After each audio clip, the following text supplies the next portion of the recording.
perfectly imperfect. Beating in rhythm to the world you've created. But every time you drive after drinking, music gets drowned out. Your life sounds pretty great. Don't let a buzz ruin it. Buzz driving is drunk driving. Don't drive buzzed. A message from NHTSA and the Ad Council. What kind of day is it? It's a White Claw day. Grab a pack, grab your friends. Everything else in life can wait. Your friends shouldn't. Let's go. White Claw. Grab life by the claw. Please drink responsibly. Hard seltzer with flavors. White Claw Seltzer Works, Chicago, Illinois. You're listening to FM 105.7 and AM 1340. WKGN Knoxville and W289CU Knoxville. Fanrun Radio.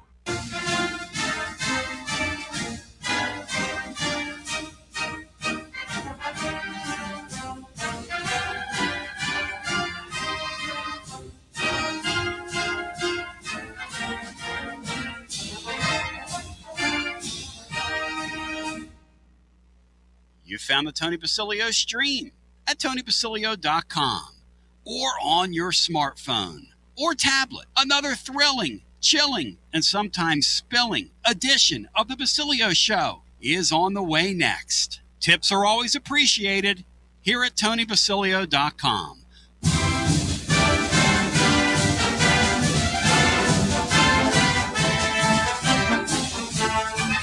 Ba-ba.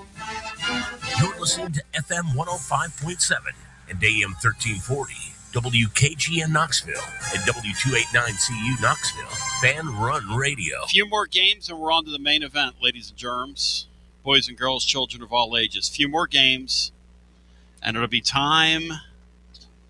about that time for us to say that it will be time for the main event.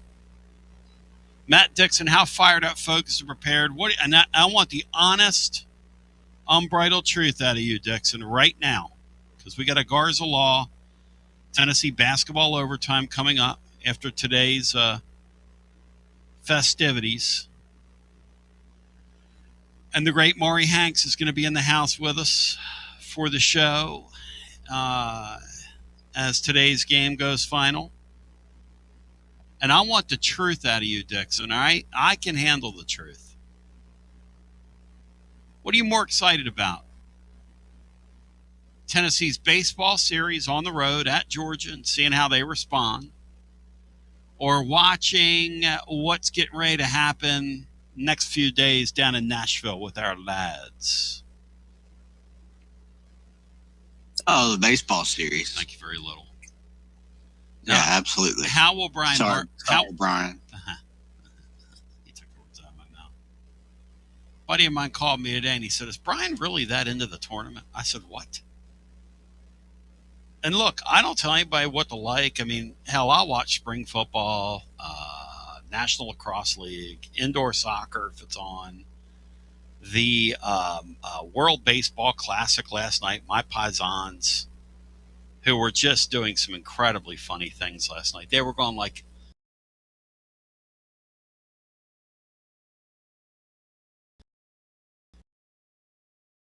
when a guy scored, he was doing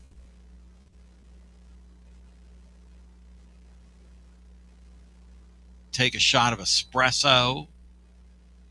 So very, very, very, very, very interesting. Brian Hartman, what are you looking more forward to? Seeing how the baseball volunteers respond, or the SEC basketball tournament in Nashville? It's hoops, and more hoops for me, Tone. Matt, I can follow the baseball game on the live stats link. Matt, why was your answer? Why was your answer that, Matt? Why was your answer that? I know where Brian's coming from. He loves it. He needs it. Well, it's the opening weekend of SEC baseball, conference play, and the SEC tournament in basketball has just doesn't matter. Unfortunately, the selection committee just doesn't value what happens in the conference tournaments for whatever reason. So why should I care? It does. I want Nate to kind of get the rust off and look good, but if Tennessee wins today, that'd be great. Probably not. I'd like to think it'd knock Auburn out of the field, but the baseball's first series. You got a team that's you just still a lot of unknowns about, and so there's always some excitement and intrigue there. And the other question, it's not just the SEC tournament; it's every conference tournament going on, because there's teams that could get hot that wouldn't get in, but are going to win their conference tournament potentially, like NC State, and can make a run. And that's exciting to follow from the start. The tournament really is expanded because every team plays in it if you count conference tournaments. Because they got their chance to get in it. We have a great They all have their chance. And those dreams died today, tomorrow, and through the weekend. I'll tell you one thing, Matt. And that's so intriguing. Brian's fired up, folks, prepared right now. He's talked himself into it, Matt, that it's intriguing. Oh, no, Brian's fired up for these teams with losing records in conference play to he really, really wants an Auburn or somebody to get hot. I was NC visiting. State. I was visiting with Seabird last night. Who's your Big Ten team, Brian? I was visiting with the Seabird last night, and we were just sharing. He said, Tony, it's the worst year, and we put some of this in the blog. It's the worst year ever. Literally the worst year ever to talk about expanding the tournament. It's the worst bubble. Maybe, easily since they went to 68, but maybe it's the worst bubble of all time. And then he said the other thing that's gone on that we're going to see in this tournament is these mid-major teams have been picked apart like carcasses. And there are bad mid-major teams, Brian, that have won some of these leagues, right? Like Conzo Martin's what, Brian? Is he 2 wins away? Yeah, they beat Liberty last night. I think. Yep. I think 10 of these 17 auto bids are teams that did not win their tournament in the regular season. Yes. Or did not finish in first place in the regular season. Yes. Is what I'm trying to say. Yes. And that's not a good thing. It's a terrible thing for the tournament. That means you're going to get a whole lot of chalk when you combine that with an awful bubble and awful teams sliding into the field. That means it's going to be like last year, just a whole lot of chalk. C and I, we're singing off the same hymn book, Matt. If we get beat today, it'd be a good thing for us because we draw an 11. We get one of these teams that can't play, like an Auburn, awful playing game, somebody like that. Listen to the bottom of the field. These teams had to win yesterday. Basically, these were the teams that were right around or ahead of Auburn coming in yesterday, depending on which bracketologist you're looking at. But it's just a glut of teams at the bottom of the thing, and you're going to put 3 or 4 of them in, and a few of them are going to go play in the NIT, and it's just going to be awful. No offense to them. SMU, these teams all – is this that's where Ice Handler was at SMU, right? They let him go because they had some dreams about buying some land. Is that right? That's correct. Yeah, he's at Rice now. He's at Rice. Yeah, they fight. Who did they add? They thought they were going to get somebody, and it ended up. They got Andy Enfield there. They thought they were going to get the guy that's at USC now, who was at Arkansas. Bus. I mean, neither one of those guys moved the needle at all, especially the last couple of years. Yeah, Mussey talked him into it. At least Muss. I mean, he hadn't been good since he took his shirt off like 3 years ago. That infield guy's still living off that Florida Gulf Coast year. Was that 2013? So if 15 years. So if you have some dreams about buying some land, waterside contracting, check out these teams. SMU, who the Andy Enfield guy ended up getting that job. He can't coach a lick. I think he's married to like a model, though, which you have to give him credit. And wasn't Andy Enfield the guy, Bri, that was over Dunk City, which was a yes, that's him. I said, we're going to Dunk City. Here we come. I said, we're going to Dunk City. Gonna have the late Keith had for some reason. We're going to Dunk City. What a great run.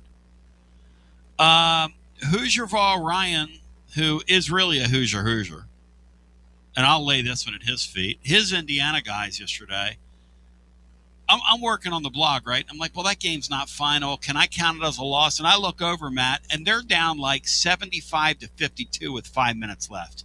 Yeah, Hoosier Ryan, I didn't even look at the final. I counted that as a loss.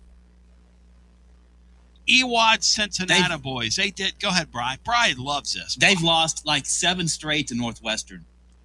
Good gosh. Oh, they win the national championship in football, and then they lose 7 straight to Northwestern in basketball. That's where their athletic program is at right now.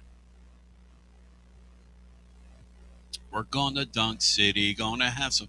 And to Matt's point, a bunch of the really good mid-major teams have gotten beat.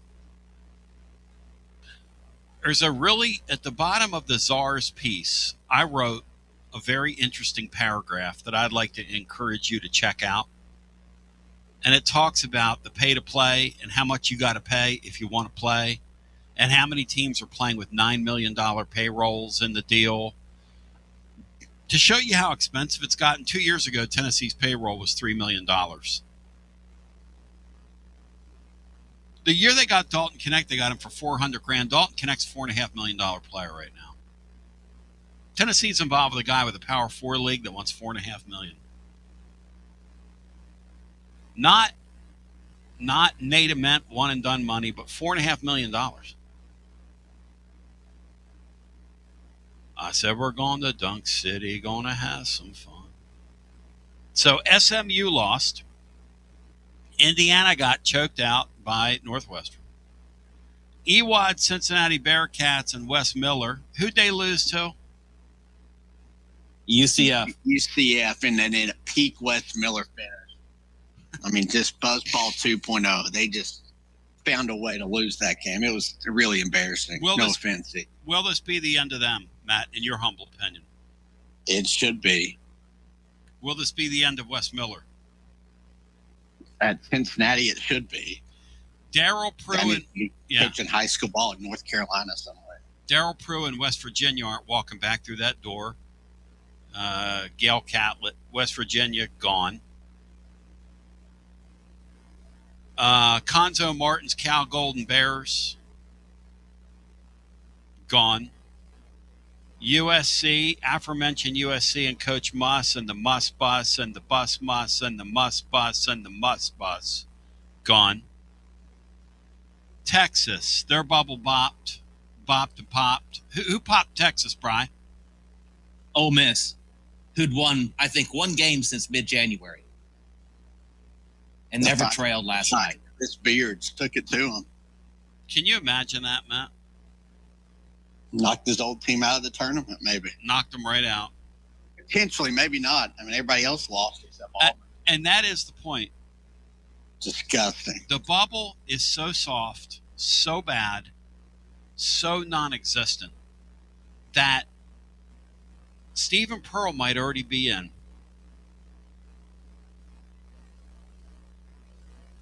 You know what I want to happen today. I made peace with it. You know I want to leave you. But we're going to refuse to let these guys go today. Because I know what we're going to do. We're going to go down there and win 2 or 3 games and grind ourselves into the ground. Grind ourselves into fine powder. And Florida will smash and grab whatever's left. That'll be our reward for winning a couple of games here. And, Matt, we win today. Stephen Pearl still gets in. Golly, that will be.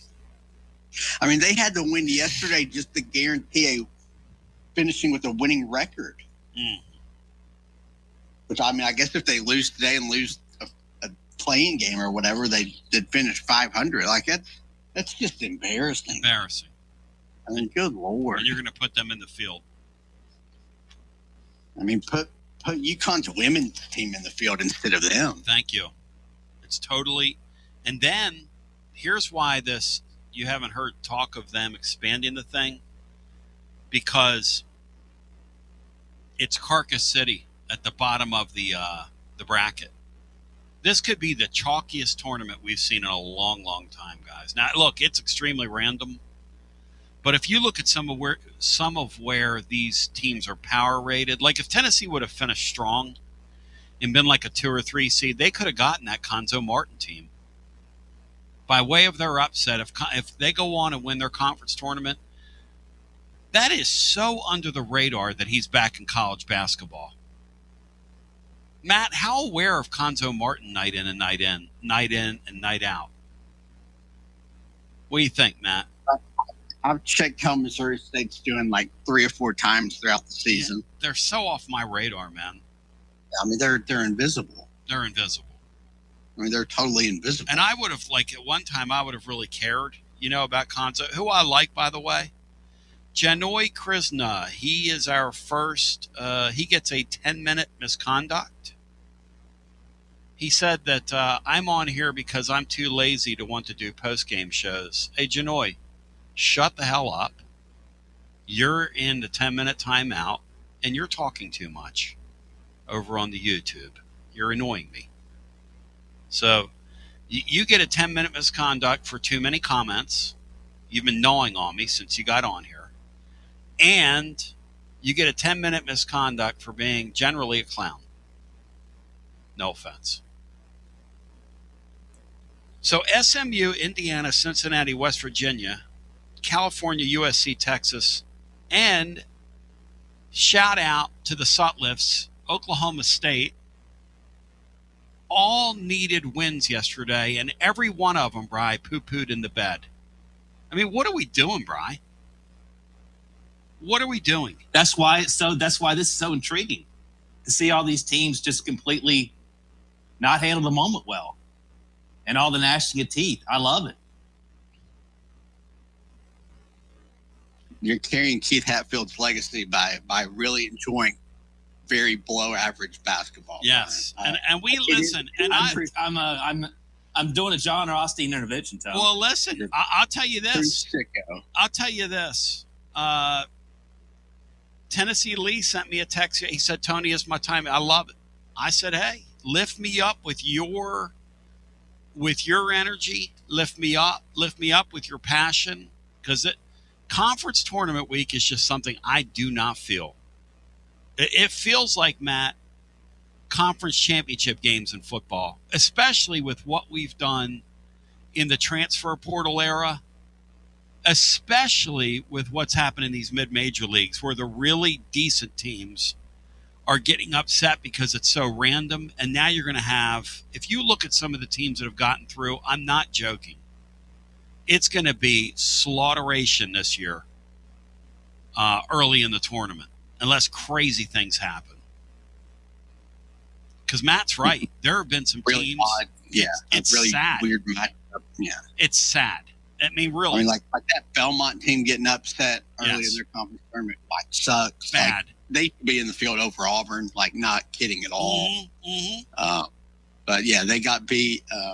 I mean, McNeese State was the 2 seed, and for some reason they were playing at home against Stephen F. Austin, and had the game of this year for them, and couldn't miss anything. But that's a sneaky team that challenged that wasn't a league champion. But for the most part, it's been like a 6 seed Furman, winning the SoCon. And I mean, those teams just, unless they just get a great draw and the other team just sleepwalks, that's a 15 or 20 point blowout in the first round, and you just hate to see that. ETSU is another one. ETSU, they played 10 bad minutes and lost to a team that was 4th in their league, and a team, as Brian pointed out the other day, that was kind of beat up, which leads me to the Vols.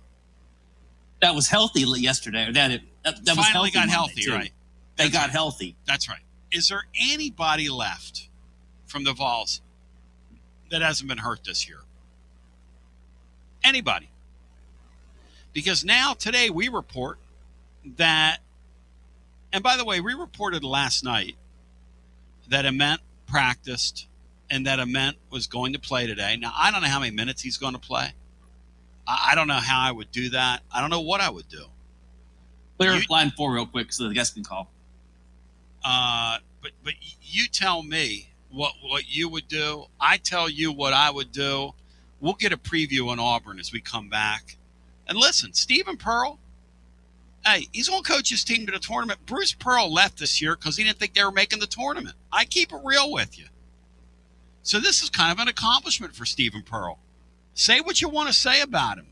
As we continue with more, we'll preview today's game after this. It's time for your next move. You want to get your precious belongings from point A to point B with your peace of mind intact. That's why you need to call my friends at Gouffon Moving and Storage, East Tennessee's moving legend. Gouffon Moving and Storage has been helping East Tennesseans move since 1887. That's 138 years. 5 generations. That's even longer than the Dooley, Jones, and Pruitt era combined. Gouffon Moving and Storage, pro movers, serving Knoxville, surrounding areas, and interstate moves too, both residential and commercial. And we'll provide you with personalized service that other corporate movers simply cannot. We know how to move all types of items. We pay careful attention to our clients' valuables. Your satisfaction as a customer is our absolute priority. As the oldest continually owned and operated family moving business in the United States, when it's time for your next move, it's Gouffon Moving and Storage. And storage, it's secure and vaulted. Our newest offering of commercial storage logistics, we offer receiving, storage, and delivery services for all your business logistic needs. See more at Gouffon.com. That's Gouffon.com. Or check out the link at tclub.team. When it's time for your next move, East Tennessee's moving legend, Gouffon Moving and Storage. Life never stops moving. And between the 30-minute commutes, daycare pickups, weekly soccer practice, Tuesday night yoga, X number of coffee runs, and that weekend trip to grandma's, you're racking up the miles. What you need is a tire that can keep up. A tire designed for doers. A tire that's going to last. Like the exceptionally long-lasting Michelin Defender tire. With an 80,000-mile warranty and the safety and comfort you expect, you can forget all about the miles ahead and focus on getting to your destination or conquering your to-do list. Fleet Tire, I-275 exit 1B at East Woodland Avenue in Knoxville. That's Fleet Tire, I-275 exit 1B at East Woodland Avenue in Knoxville. Fleet Tire. Inward Half is committed to the game and the memorable moments that happen in between. From the tee box to the tailgate, from the green to the big game. For the first birdie with Dad, the first big win with Mom. Friday night lights, Saturday superstitions, Sunday traditions. Fall into the comfort and unparalleled performance of Inward Half. This fall, enjoy the walk-in. Are you tired of hiding your smile because of crooked teeth? At Knoxville Smiles, we've got the perfect solution. Invisalign. No metal, no wires. Just clear, comfortable aligners that straighten your teeth without anyone noticing. Eat what you want, smile with confidence, and see results in as little as 6 months. Call us today for more information about Invisalign, 865-539-1776. Or just visit us online at knoxvillesmiles.com. Smile brighter with Knoxville Smiles. Fanrun Radio, where Big Orange Country comes to talk sports. Start your morning off with your daily dose of talk sports with John Reed and Cody McClure from 8 to 11. Then it's Tony Basilio from 11 to 1. The Playbook with William Pattison from 1 to 3. And The Drive from 3 to 6. It's 10 hours of hard-hitting local sports radio every day. Out-of-town law firms have been swarming into East Tennessee lately. From Memphis, Chattanooga, and Birmingham, they've stormed into the area. Wouldn't you rather do business with a local firm? You know, a true neighbor. Marcos Garza and the pros at the Garza Law Firm are just that. There are neighbors and friends that support local causes year-round. The Garza Law Firm works to serve you professionally on criminal matters, injuries and accident matters, and Social Security and disability filings. The Garza Law Firm is here for you at garzalaw.com. The Garza Law Firm. Let us help. Start the new year with comfort and savings from Pipe Wrench Home Services. Tired of high energy bills and constant heating and AC repairs? Ready for a more efficient home? There's never been a better time to upgrade your comfort and take control of your energy costs. Upgrade your HVAC system now with Pipe Wrench Home Services and make no payments until 2027. A new energy efficient system means lower bills, fewer breakdowns, and peace of mind for years to come. And with Pipe Wrench Home Services same-day service guarantee, you won't wait to start enjoying a more comfortable home. Your comfort isn't just our job, it's our promise. Upgrade your HVAC system now with Pipe Wrench Home Services and make no payments until 2027. Schedule your free estimate today at pipewrench.com. Pipe Wrench Home Services, trusted in Knoxville, Maryville, Oak Ridge, and neighboring communities for over 20 years. Same-day service guaranteed or the visit is free. Offer good with approved credit. Some restrictions apply. Visit piperwrench.com for details. Hey, I'm Alan, and we ship floors on Bristol Highway in Johnson City. Are you tired of walking around on that ratty-looking carpet that you have? Well, today's your lucky day, because we have Supercore on sale for $1.79. 58 colors we're liquidating. Supercore is the best waterproof floor with a lifetime warranty. Where are you going to find that anywhere else? Nowhere, let me tell you. $1.79, lifetime warranty. Come on down to Bristol Highway on your truck and trailer, and let's make a deal.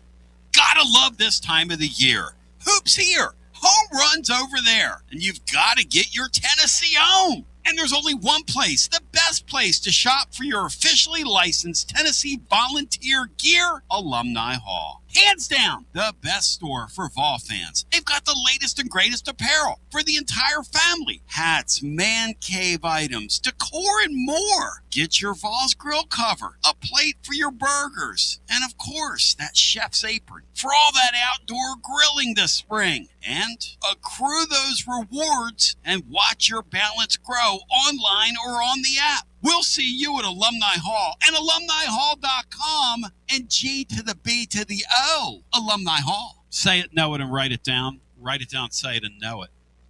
It's Tennessee and Auburn. Brawl for it all this afternoon. Two teams will arrive. One team will emerge victorious. A few thousand will be on hand. Hundreds of thousands will say that they were there for posterity's sake. And Brian Matthews now joins. He's with On 3. He breaks it down scientifically, covering Auburn. And Brian Matthews, I appreciate you jumping on with us on short notice. And you and I were talking off the air. You know, the thing that I kind of admire about Stephen Pearl is that they're going to make the tournament. I mean, I don't know how they're making the tournament. I don't pretend to know how soft the bubble is, but they're going to make the tournament. You know the movie where the dudes escape from prison and they crawl out of the sewer pipe and emerge covered in filth? That, my man, is the Auburn Tigers in the year 2026. So here we come, baby.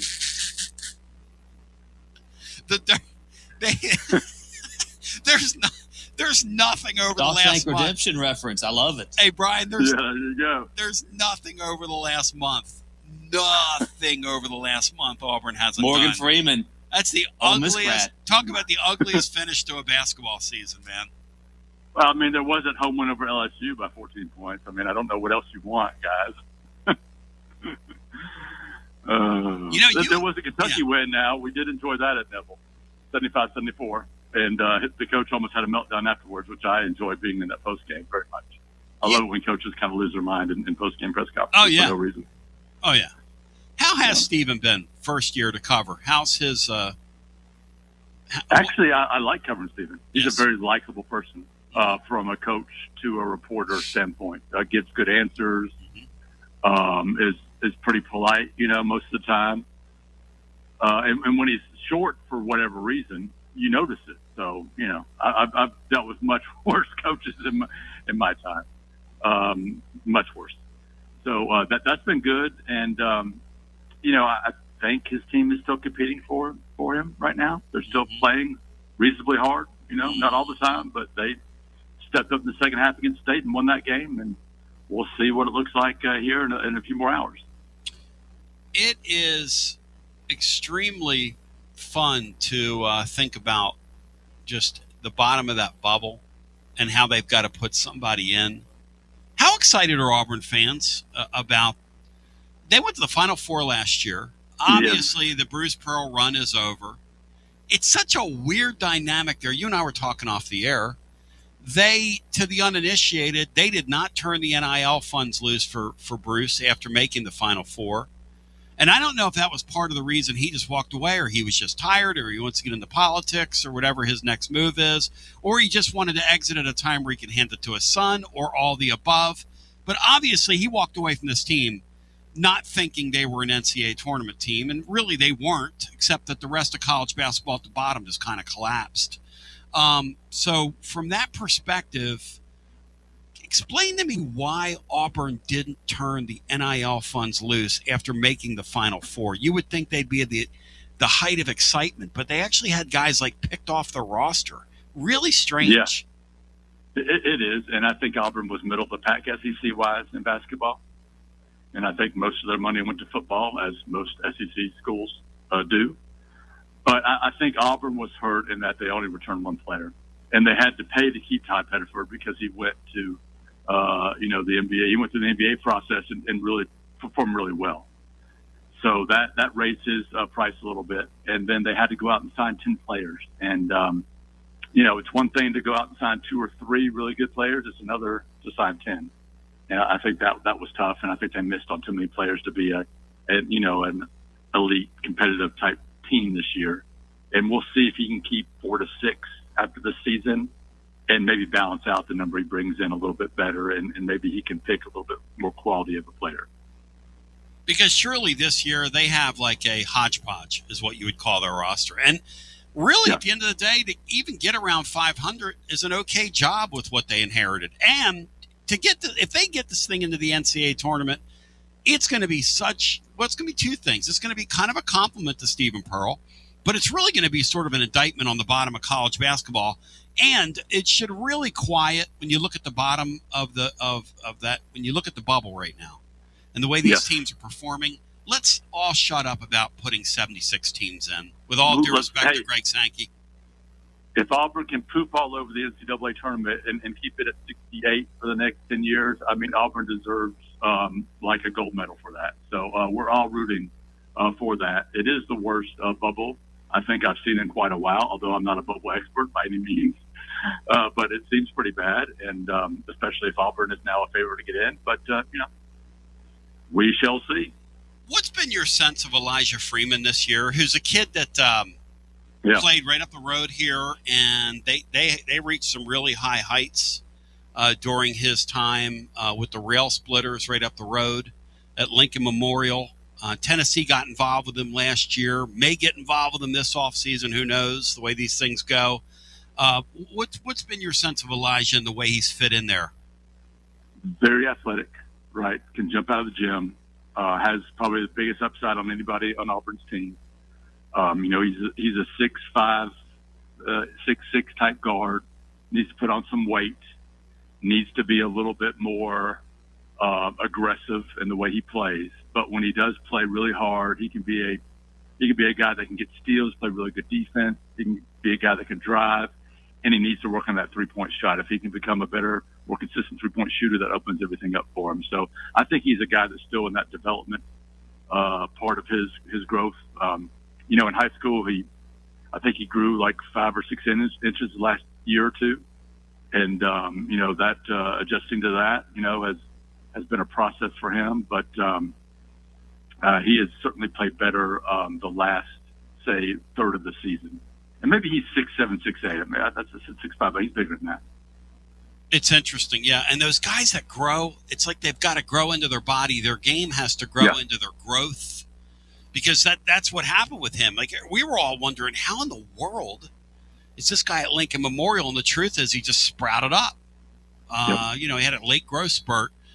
Hey, Matt Dixon, jump in here as Brian Matthews joins. We get a preview of a game that he and I are kind of tongue-in-cheekly saying that we're both looking forward to. Look, it is not my job to get on the SEC network and sell for the SEC. God bless the Kentucky fans that were in attendance yesterday watching their team and other games. I don't know how they do it, but Dixon, when you're sitting there last night and you're watching that Oklahoma game in the late night window, or some of the action that happened last night, Matt, I say God bless you to those people and get a life. 2 things I say. What do you think? I tried to watch Oklahoma and South Carolina and just couldn't. I watched about 3 minutes of that, and that was it. I mean, you feel dirty. It's almost like I would rather watch The Bachelor, The Bachelorette, Love Island. I mean, you You're naming all my favorites. You think of the dumbest thing on television, All Petite Wrestling, AEW. Matt, talk to our guest about today's game, Brian Matthews. Yeah, just the drop off defensively from Auburn's probably been the biggest surprise to me because Stephen Pearl, the defensive mind of the previous years, that kind of been the narrative. But why is it that Auburn it just seems like they just go really in and out and are mostly just out on defending, and they just give up open shots all the time. Yeah. And I would say that Stephen talks about nothing, doesn't talk about anything more than he does about their closeouts on 3-point shots. Like, he just talks about that all the time and how bad it is and how they keep working on it over and over again. I just think they went out and didn't sign enough good defensive players, right?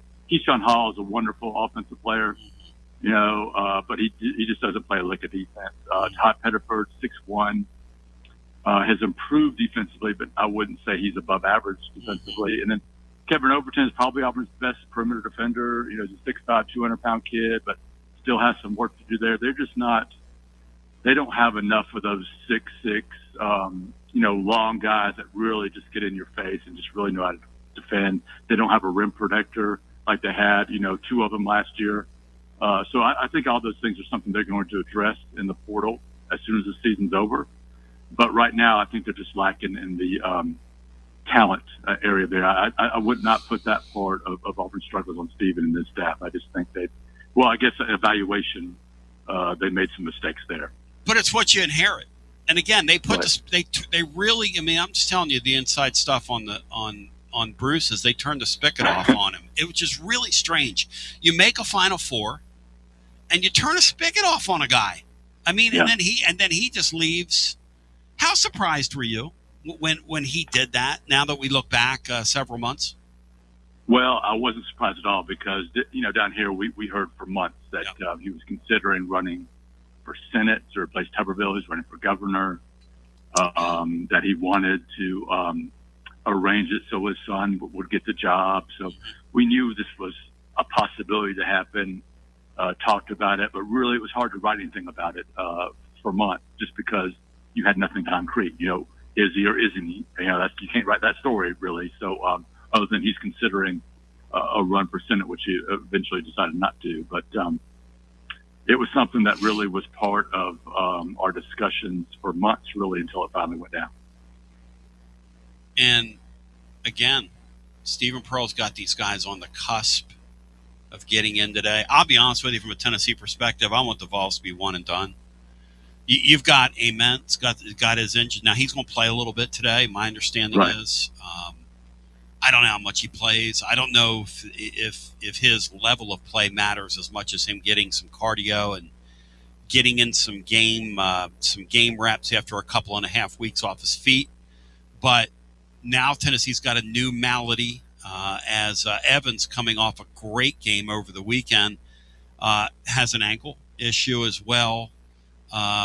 It's almost like this J.P. Estrella guy is being held together by duct tape and baling wire. And so, at the end of the day, I'm not sure how deep Tennessee wants to go. Boy, I tell you, and Auburn might need this game. So it would be the most SEC thing in the world if Tennessee wins the game somehow, like shoots the ball really well and wins the game. Yeah. In your opinion, right? In your mind, Brian, somebody covers it. Is Auburn already through? Have you made peace with that, or do you not believe that when we talk like that? Oh, I think anything can happen. When Auburn goes from being out to in with one win over Mississippi State, but being the last team in, I just think it depends not just on what Auburn does, what every other team that's on that bubble and what every other conference has as far as bids go. So I think he'd go either way. I think Auburn could lose and still get into Tennessee. I think they could beat Tennessee and still not get in. But it certainly helps them a lot if they can beat Tennessee and get to. I think this would be a quad one win for Auburn. I'm pretty sure. So that would be big for them. That would be very helpful. And I don't know. I'm guessing Tennessee's going to be a 4th or 5th seed, right? Yes. In the tournament. So that's not a bad position to be in, really. And they need to be healthy, right? As healthy as possible, because it's going to start in a week from today. And Matt, Brian doesn't want to hear this. Our cohort, Brian Hartman, he's so in on the NCAA tournament, it's scary. I'm starting to think that he loves college football bowl games too. The way he's prattling on here about this tournament, but it is not 1994 anymore. Matt, from your perspective, obviously this game means a ton to Auburn. There's no way, right, they don't win this game, because we're just going to go out and get some cardio today, right, Matt? It seems like the times we say that, and we kind of doubt Tennessee is when they play one of their better games. That's the point. Like they did at South Carolina without Amen. I could see that certainly. Yeah. What a weird. I just don't think Auburn matches up very well against Tennessee, and especially if Amen's back and looks anything like his normal self. I just think it'll be tough for Auburn to hold up unless they just, have a hot night shooting, which they certainly could. They did in the second half yesterday. They did. Yeah. Yeah, they shot it well, yeah. You're right. Yeah, Auburn's biggest issue all season was defending a three and shooting threes. One of the worst team in the conference in both those categories for most of the year. They've improved their three-point shooting, but the three-point defending's bad. I know Tennessee's not a star guard team right now, but Auburn also lacks that rim protector. They don't have certainly as many bigs as talented as Tennessee. So, this team will have to out hustle Tennessee to really stay even on the boards, and that's something Auburn isn't always able to do. The great Brian Matthews. If folks want to follow along, how do they do so? I'd love to get you back in a few weeks. Talk some spring. Yeah, that sounds great. Yeah. Because listen, man, spring ball, and we got us a quarterback battle here. You got you a high-priced quarterback there. Yeah. Have you seen The Athletic did a thing where they were talking about the hire, and they do this thing where they talk about with unspoken these sources in the league. I mean, whatever. I'm going to trust that stuff's real. But a lot of those people said the hire that really surprised them was Auburn deciding to go ahead and employ the guy we call Dirk Commissar, Comrade Golish. He's a great story, man. What are the early returns on the Comrade? Talk to me. I think everybody's pretty excited about it. Definitely different flavor than U-Free. Definitely going to be running a more strict program. I think they're excited about what Byron Brown can do. Yes. Right? Auburn hasn't had a quarterback like that in a long time. Yep. But they're rebuilding the entire line of scrimmage on offense. They got, I think it's 14 new offensive linemen to go along with 3 returners. No returning starters. And defensive line-wise, there's no returning starters either. So they're rebuilding both those. And, you can be as good as you want at the skill position. If you don't have the line of scrimmage, you're going to get your tail whipped in the SEC. So we will see how those areas develop for Auburn, starting with spring practice getting underway on Tuesday. Tell the living listener where they can find you, and I appreciate you, my friend. Thank you. Yeah, thanks for having me. Check us out, auburnsports.com, part of the On3 Network and Rivals. You can find me on Twitter /X at BMATAU, and we'll have full coverage of course, the SEC tournament, NCAA tournament, if Auburn makes it. Baseball's got their opening series this week at Missouri. That's great. And spring practice starts in 5 more days. You got to sweep that Missouri bunch. You got to get your wins where you can get them, That's right. That's right. B-Matt, thank you. Good talking to you. Hey, appreciate you guys. Take care. Great Brian Matthews. He is, hey, Matt, he told me off the air, I said, Brian, are you fired up, focused? I'm just doing my thing. Are you fired up? He goes, yeah, I'm so fired up, focused, prepared that I'm here in Auburn. He said, I wouldn't waste gas on that. Brian's tournament. Why leave the plains to go to the West? Brian's tournament, man. Brian's tournament. Brian, do you have a quad box on ESPN Plus right now? What are the updates? Yeah, give me some updates here, Brian. Give me a scav.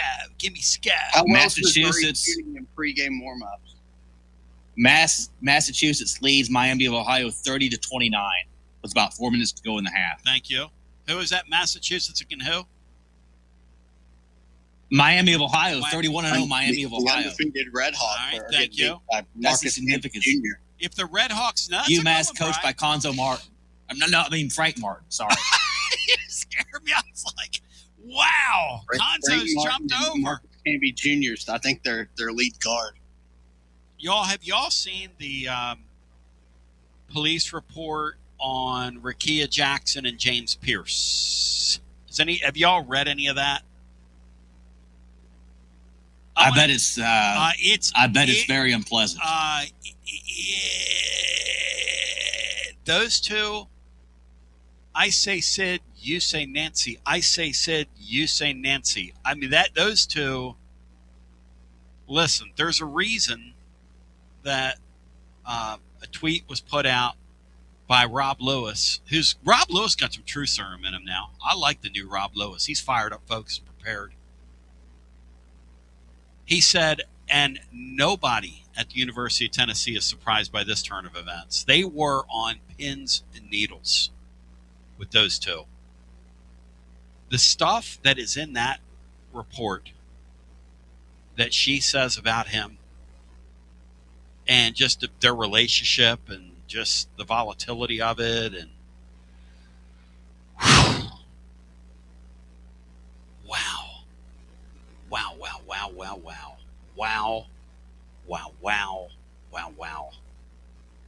Scary stuff. Scary stuff. 865-200-5402. Here's the deal. I'm pretty pumped because we got two things converging right now. And what we've got here is it's very, very, very, very next level as far as I'm concerned. Tennessee is getting ready. Not only do we have they're going to win today, Matt. You know that, right? And they're going to win tomorrow because they're not going to lose to that Vanderbilt bunch. They'll punk them. They'll push them around. I mean, if you win one, you might as well win two. And, if you win two, we talked about how the tournament doesn't matter. Yeah. I mean, if Tennessee and Vandy are playing and they're kind of just lay on top of each other resume-wise, that could wind up being for a seed line. Yes. Potential. Yes. So that game could matter. Yes. Dr. Z says it's a great job by Heupel and staff to keep him. Yeah, there's no question. James Pierce was, the mental illness stuff is tough. And when you have the bipolar nature, and some people have it, let me tell you something about me. I can go pretty dark on you. That would surprise you being on me, listen to me on the radio. But man, I have to watch myself because my emotional swings can be, and I can get down in the gutter. So if that's you, understand that God loves you. Understand you're just a very sensitive person. Understand the stuff doesn't roll off your back the way it does others. We're just affected by, and we all take in things differently. But you're not defective. The sun's coming up tomorrow. Life is well worth living. It's a blessing with you in this world, and I love you, and we need you here. 865-200-5402, but it's okay to admit that, some days you just don't have it. But as Donald Fagen once said, you got to smile for the camera because they'll love you better. So you just get up and smile for the camera, know God loves you, and go for it. Jeff Dantler's going to join. We're going to talk some Georgia baseball. Let's get a few calls in, and then we'll talk with Jeff here in a little bit because I want to unpack that series with him. Let's go to the phones. Without further ado, Tennessee today on the clock this afternoon. We'll be on with Garza Tennessee basketball overtime. Brian, that game starts around, 3:30 Eastern? It's scheduled for a 3 o'clock start, so but you don't know how long the first game will go. Yeah. It could be a little after 3. Yeah. Back to the phones we go. Hello and welcome in. Hey, what's going on, Toad? There's your ball run. There he is. Had to call when I heard your intro. You Hoosiers are not lying. They suck. They'd have to get better to suck. Why didn't they get Dusty May? Why didn't they do the normal thing? Well, and again, it's hilarious. That would have been roughly March of what year? Let me work backwards. 2 years ago. March of 22-ish, give or take. You know who they hired in June of 22-ish? When they didn't hire Dusty May? pretty funny, isn't it? I mean, because, there was one flashing red light, do this, do this, do this, do this. It's obvious. Nah, we ain't going to do that. We're just going to self-impose stink at something we allegedly care about for another decade. And then, let's do this, like Brian and tie ourselves to one of our own, like you said. Tie ourselves to a legacy player. It sounds familiar. Lady Vols, are you listening? And then go make an ill-fated hire. And how you crap out like that in one of the worst bubbles and memories. I mean, listen, I'm doing the blog last night. I got to put that thing to bed so I get, decent modicum of sleep anyway. And I look over at your score, and it's literally like 75 to 50 something to a bad Northwestern team, a bad team. Well, Indiana's a bad team, but look, Tone, people can say I don't believe you. I've watched maybe 2 or 3 Indiana basketball games since they retained Woodson. That 1 year too many. It's just, Nebraska football comes to mind. You say Lady Ball basketball, I've never thought of that. The difference with Nebraska football is they're trying. It just nothing works for them. I wonder how serious Indiana is, but I gotta push back on you, Tone, on this. Don't you want to win every game you can win in March? I don't understand why it's an either or. We have to sacrifice this tournament for the next tournament. Big old DJ Burns and North Carolina State got hot. Did they win the ACC that year, finished second, and then went to the Final Four? This Tennessee team is so beat up. Estrella's next time on the floor, when he gets off the floor, could be his last. Ament right now is nursing an on-again, off-again ankle injury that's been going on since December. Now you've got Evans, who played the other day in the game, and I think is a solution at your 2 guard when you get into tournament play, who's got an ankle issue. These guys are extremely ginger, and I want them out of that tournament today. That's my answer. I'm sorry. I never cheer against my team. D. Wayne Light, I love you. D. Wayne Light, I talked yesterday to Les Thatcher. It's incredible. The guy's a legend. Thank you, D. Wayne Light. And D. Light said, you got to cheer for me this weekend. And I love you, D. Light. But when the game tips off, I'm going to cheer for the Vols today. But we all are. But right now, if we lose, and I'm going to come on the post-game show and say, get off our feet. That's going to be the message. Get off our feet, and let's let these other teams beat each other up this weekend. We did the right thing, Spike Lee, the smart thing, Spike Lee. But, Tone, won't we be just as banged up next week or a modicum better? Matt, what do you say to that?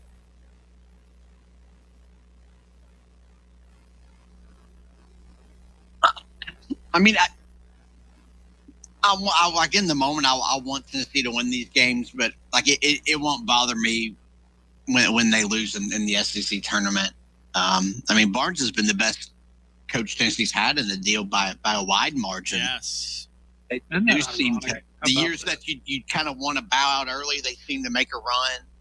The years that they might need to win a couple of games to build momentum, they tend to not to. It is kind of weird, but I think they'll definitely win today, and then we'll see about that Vandy game, which has some intrigue to me. But I don't know. Like, you want to win in the moment when it starts as a competitor, but ultimately it unfortunately just doesn't seem to matter for the selection committee. Well, out the door, Tone, to your Hoosier ball Ron, who's really Hoosier comment. I gotta tease you a little bit. If your Temple Owls would have hired Jay Wright on accident as opposed to Villanova, are you really telling me you wouldn't be repping the Temple Owls? I still rep them. I love Temple Owls. I grew up watching the Temple Owls. I still rep them. Yeah, that's my defense for old Signetti. That hey, you can call me Hoosier all you want. No. You don't. You would too if it happened to you. I don't. Hey, listen, I don't judge anybody for cheering for who they cheer for, and I don't give you a hard time. Look, some of these guys that are over on that chat board, and some of these Twidiots. They're fun to talk to, though. I love talking to them during. They're miserable. It's so fun. The Twidiots. I mean, that's the toilet of the internet. Every once in a while, you got to clean your toilet bowl. Thank you, brother. Good talking to you. Thank you. I mean, not to get too graphic for those of you getting ready to eat. East Tennessee says you always play to win. I didn't say you didn't play to win. You know? I didn't, you know. My thing is, today, you always cheer for your team. Again, the best thing for them would be to get down there and play one game and get out of there. First of all, they'd be a 6 seed instead of a 5, probably. When you look at who the 11 seeds are going to be, it's the softest thing in the world. If you can't beat one of those teams, then forget about it. You don't belong in the tournament. I mean, the back of the field is a total mess. So, from my perspective,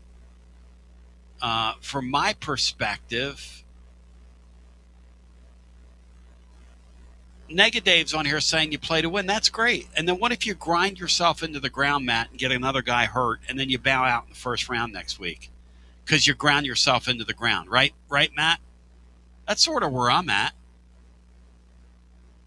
Well, I mean, I don't know if you're going to grind yourself into the ground, so to speak, but the risk of injury, especially with Ament, and I guess Estrella, as you pointed out, that's the risk you take. But I mean, if you're playing, you'd like to win, but yeah, it's that injury risk, especially with Ament, but is because obviously he's the key. Without him, you're not gonna do anything in the tournament.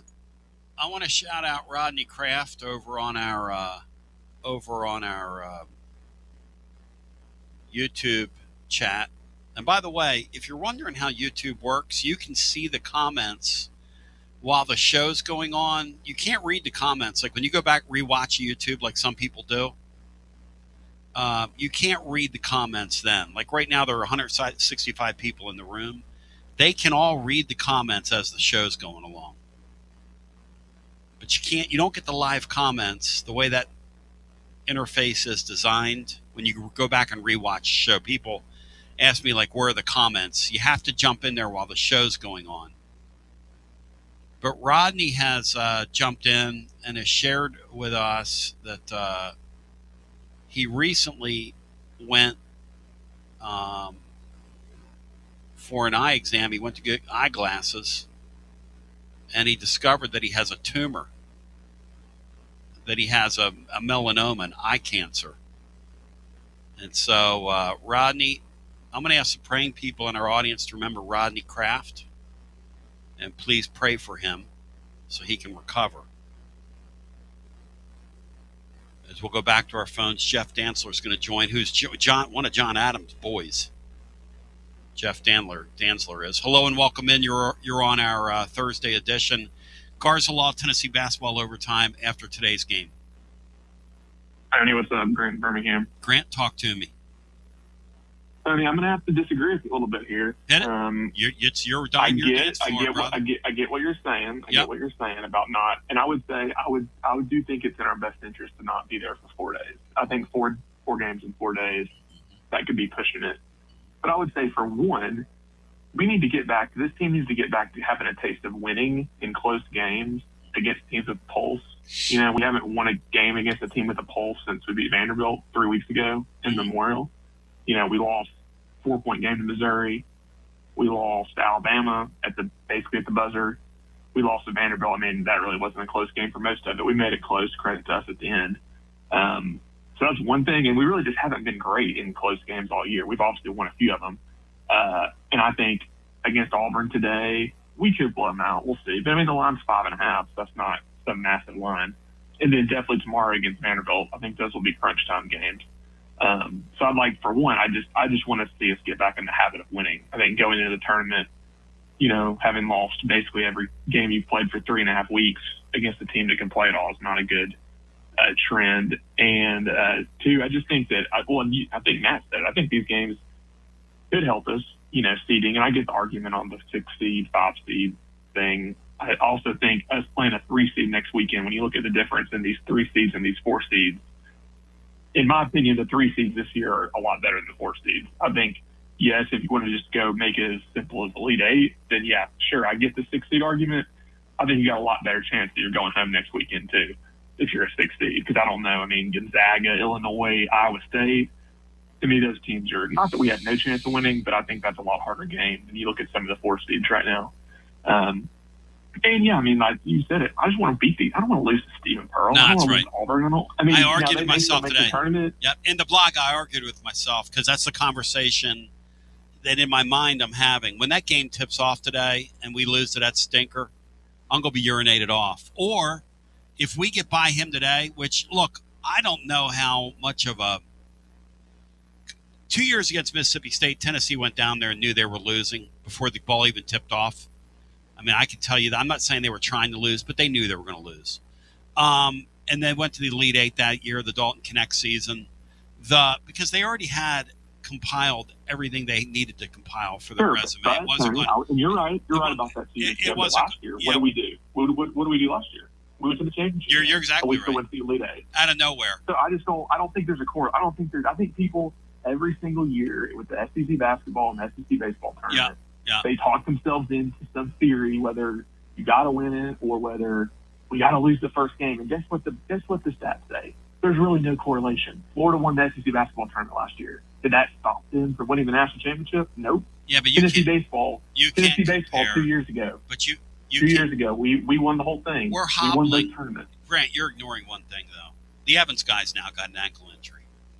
I mean, you're ignoring reality. I love what you're saying. It all makes sense, except that the Estrella guy, Estrella is one jump away from falling back to being Humpty Dumpty and falling off the wall. Okay, well that could happen in practice with JT. Let's be real. Okay. I mean, he scored 20 points. I thought that was probably the best game of his career. I'm bubble wrapping him till March. I want to expose him as little as possible in games. Yeah. I mean, it's just going to be a fun. And I'm with you. I wouldn't want to play. I wouldn't want to stay for 4 days. But I think when I get to my point, I want to beat Auburn. I don't want them making the tournament off of beating us. Now, if they still get in because this bubble's so terrible, I think they're already in. Whatever. Yeah, I think they're already in. And it might be, and that's fine. But I don't want us to be their clinching game. And then if we win today, I don't want to lose to Vanderbilt 2-3. We've already done enough losing to Vanderbilt this year. And I was fine with Saturday. I was with you. I think, whatever. That was what it was. I don't want to lose them for a second time in a week. I agree with that. And I don't want to lose to them for another time this sporting year because that's between the football and, I don't want to lose 10-3 to them basketball. That's what I can't stand about this tournament is that you're put in these predicaments. I don't want to lose to Stephen Pearl and I don't want to lose to Vandy tomorrow, but I want to get out of there. Now, I want you to square that circle because that makes no sense. That's talking out of both sides of your mouth, Grant. That's what I'm doing. Yeah, and I think, too, I think it was easier for 2 years ago with the Dalton team because we knew how good that team was. Exactly. We won the SEC regular season already. We finally got the tournament monkey off our back a few years ago. So, but I think this team, let's just be real. In our heart of hearts, I would love to be wrong. This team ain't going winning a national championship or going to the Final Four. No. So why don't we have a great weekend here and enjoy some wins over some rivals? That's kind of my and listen, I congratulate that. And to anybody going, I'm not going to root against us. I'm not. But if we lose today, I'm not going to breathe fire. I'm just going to say, hey. And yeah, that's fine. No, and I'm with you. I'm not saying if we lose today, I'm not saying fire, and I'm not going to be calling in ripping everybody. That's right. But I also think it's fine to want to go into the game and want to win. Absolutely. Let's have a good weekend. I'm giving Brian Hartman a hard time because he's got a quad box on right now watching some garbage basketball. He's a total degenerate with this stuff. Yeah, that's fair. Thank you. Anyway, we'll see what happens. Like I said, let's try to win some games. Thank you, brother. Listen, anytime my team takes a court in anything, I'm cheering for them. I don't cheer against my team. End of the Butch Jones era, when you're teetering. I mean, there's a first time for everything. So, Nega Dave is in here preaching a positive gospel, like a prosperity God. Nega Dave is, Matt. Is there like a full moon tonight or something I don't know about? Somebody just told some revival out. Yeah, I am. Somebody just told Dave. Dave told me you have a loser mentality, and somebody said, Dave, you're the biggest loser. You have the biggest loser mentality of them all. You lose after they win games. Every day in your sports world is partly cloudy with a chance of rain. When Dave's saying that, we're in an upside down world. Yes. So get ready for Barnes to go to the Final Four. Strap it on, ladies and gentlemen. Strap it on.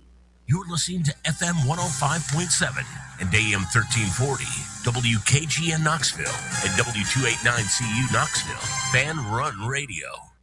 It's the hottest postgame show on the planet. Garza Law. Fifth quarter fan reaction. Fan reaction. As soon as the final gun sounds, we're live.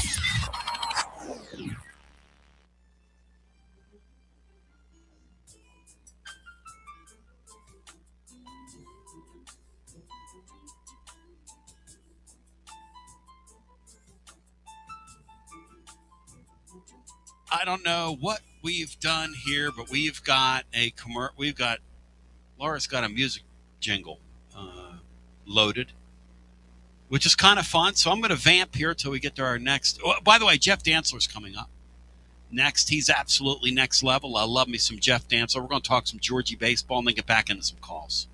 So if you're on hold, hang right there, and here we go. It's pretty next level.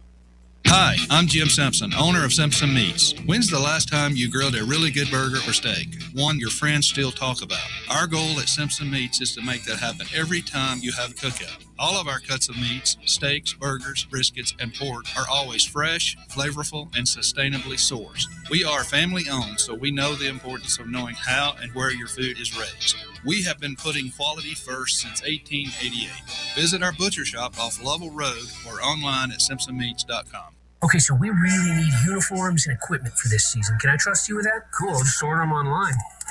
What? Yeah, I'm going to hop online and I'm going to get them ordered. Hold up, that's not a good idea. We shouldn't just spend money on some random online retailer, okay? I mean, it seems pretty convenient. Trust me, it's a terrible idea. Let me simplify this for you. SM Athletics.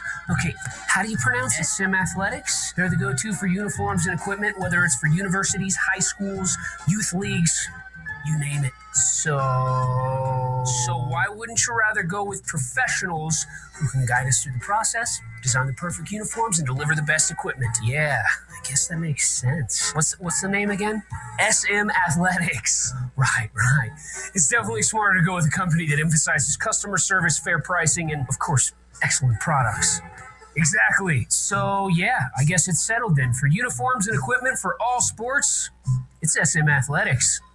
When a dangerous, overgrown, or storm-damaged tree is threatening your home, your car, or your family, don't risk it. Call ECR Total Landscapes, your local tree-cutting experts. From precision tree removal and trimming to emergency storm cleanup, ECR Total Landscapes has the equipment and the experience to get the job done safely and efficiently. Call today to set up your free estimate, 865-384-2012, or just go online to ecrtotallandscapes.com. Josh Collins at Collins Insurance Agency.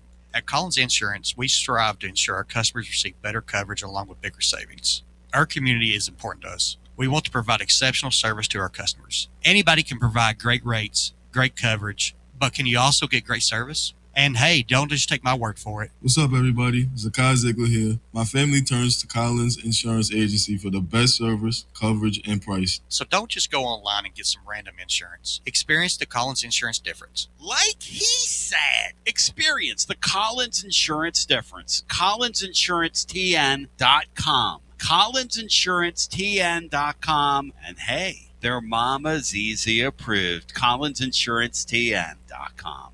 Thank you to Josh Collins and ZZ. One more thing, Tony. Go Vols. Yeehaw! I've been hooting and hollering ever since I started betting with the VIP Play app. VIP Play has more than 200 leagues. Every bet type you can imagine. Live betting and live hosts, all with 24/7 support from real live people when you need them.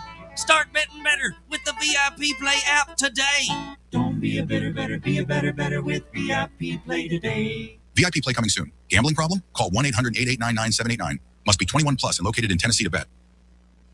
Basilio here, and my friends at Carnes Motor Company started with a dream over a quarter century ago. I met Rob and Brian back when I still had hair, and they were working at a huge dealership in West Knoxville. But they told me back then they wanted to sell cars on their terms, and I wanted to do radio on my terms. Their terms, just like my terms, are ultimately your terms. In both cases, you're the winner. A Car Guru's National Award winner with a 5-star rating on all sites, just like our Vols. Everything about buying a car from Carnes Motor Company is no hassle. They specialize in high-quality pre-owned vehicles between the $5,000 to $25,000 range. And if you need to sell a car, they'll either buy your car or they'll help you sell it. Carnes Motor Company also has a top-notch service department. Therefore, every vehicle is rigorously inspected and serviced prior to delivery. So you're guaranteed to get a quality pre-owned vehicle every time. If you need a place for service, they've got you covered. Come be a part of the Carnes Motor Company family and tell them you heard about it from me. Online at carnesmotor.com, Oak Ridge Highway, 1 mile past the Carnes light. Carnes Motor Company. From the sunrise over the Smokies to the Saturday cheers at Neyland Stadium, Knoxville isn't just where we live, it's home. But let's be honest. Finding your perfect spot in a hot market can feel like a full-time job. Whether you're looking for a Craftsman in 4th and Gill, a family home in Farragut, or a view in South Knox, the market moves fast. You need more than a listing. You need an edge. And that's where I come in, Jennifer Morris with Keller Williams Realty. And I specialize in helping Knoxville buyers win. I don't just find houses, I find the right fit for your budget and your lifestyle. Ready to unlock your front door? Visit nextmovesmokymountains.com or call me at 865-694-5904. That's nextmovesmokymountains.com. And as always, go Vols. Ladies and gentlemen, boys and girls, children of all ages, we've got a treat for you.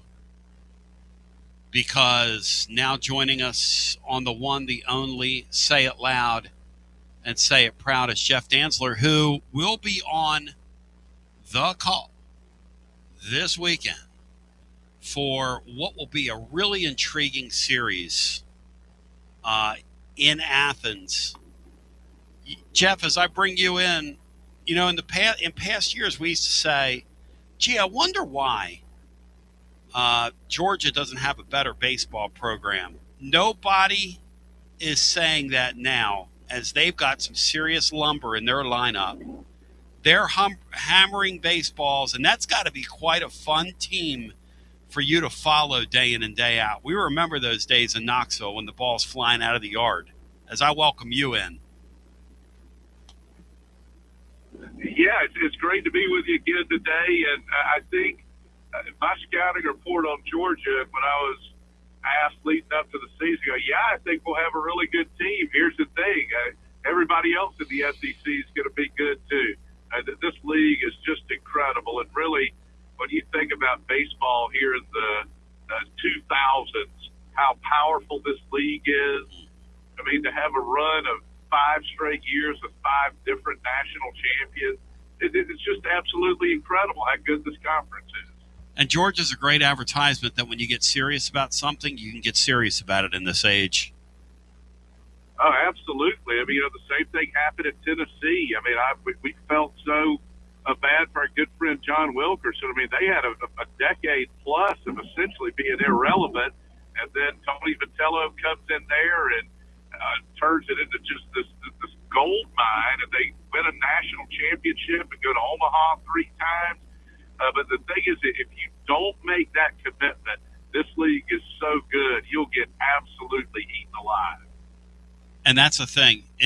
With this bus, you either get on or you get run over. The thing about Georgia all those years we couldn't figure out was how in the world can you have that proximity to all those ball players, all those showcase tournaments that take place down there. And we saw Georgia Tech have those showcase players all those years. And it's almost like Georgia was just going to be a conscientious objector in baseball. It's a really strange run there, wasn't it? Well, we did make 4 regionals from 18. I'm sorry, we hosted 4 regionals between 18 and last year. We just haven't been able to get over the hump and get back to Omaha. And I'm hoping this is the year. We had a great run back from 01 to 08. We went 4 times. Right. And won 3 SEC titles, and then we dipped some. But the big thing is, getting back to the original point, our athletic director, Josh Brooks, who's been at Georgia since 2020, is absolutely awesome. And there's a unified front for this university with just incredible leadership. And Georgia wants to be good in everything. And Josh has made that commitment with the facilities. He's certainly made that commitment with the coaching staff and with the amenities for the players. So it has made a huge difference in this program. And Wes Johnson's really good. He's brought a lot of positive energy in. And Georgia baseball is a lot of fun right now. So I'm looking forward to this weekend. Yeah, Tony was like, well, these guys are tampered around, blah, blah, blah. And I'm like, you guys all tamper around. I mean, what are we talking about here? I mean, the crazy thing about the SEC is it is literally a kill or be killed league. They eat their own. They eat each other. It is great baseball. So, with that in mind, here we are. SEC opener time. If you can, unpack, Jeff, from your standpoint, as you call these games this weekend, what is your biggest concern about the Dogs coming into the weekend? I think kind of like everybody else right now, I don't know how good we are. And I think what you're seeing is a lot of schools now are playing a lot more home games. We're not playing as many of those big kind of intersectional series like against West Coast schools or ACC teams. And I get that. And I love playing the home games too. But I just feel like everybody in the league, I think we all know we're good. And I think we're a little bit anxious and excited as well to measure ourselves against the conference right now. So, I think like with so many teams, this day and age in baseball, my biggest question mark for Georgia, and I would bet you 13 other schools are saying this, is can we score when we don't hit home runs? No question. Matt Dixon, jump in here. Jeff Dantzler joining. He'll be on the call this weekend as Tennessee goes to Georgia. The Vols, outside of that Tennessee Tech game the other day, just haven't been able to bust a grape so far this year. Hope that doesn't continue. Matt Dixon, jump in.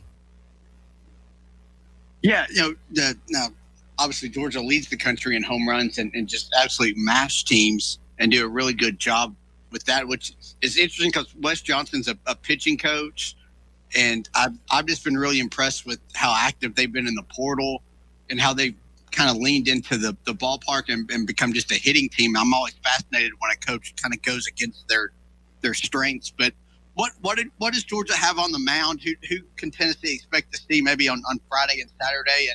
And how deep do they trust their bullpen at this stage of the season? Well, I think everybody's still got some questions about the bullpen.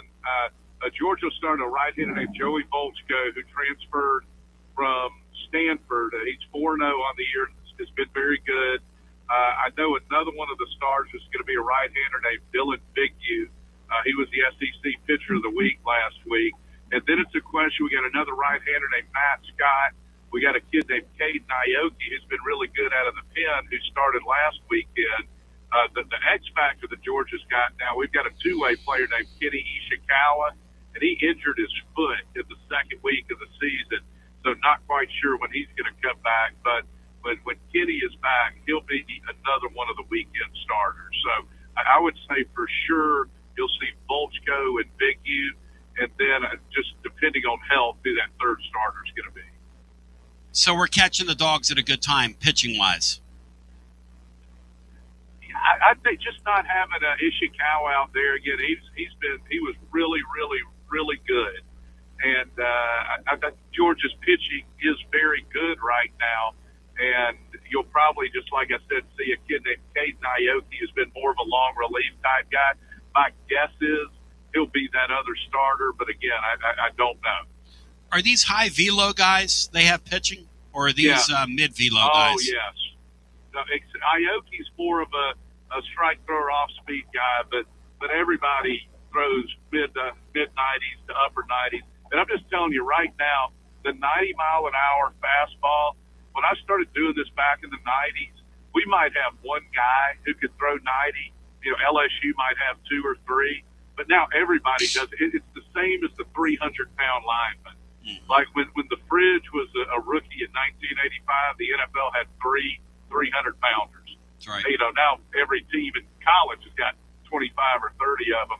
And that's just like throwing 90. I mean, you saw it with Tony Vitello. It is just all high velo guys. All the gas, man. And the reason I ask you that, the reason I ask you that, and Matt, I bring you in on this. We've seen it this year with Tennessee. We have a little more trouble with soft tossers than we do high velo. Of course, we're not hitting anything right now. But historically here, some of the bats Tony's been able to find, Josh Elander, that whole organization, they've had trouble. And I think of a couple series at Georgia a few years ago, Matt, where they went down and just had trouble hitting guys that weren't high velo guys. It's been sort of our history here. I kind of like hearing they got some guys with some gas, Matt, on the mound. Yeah, there has been times where those mid upper 80 guys, it kind of throws off the rhythm and timing of batters.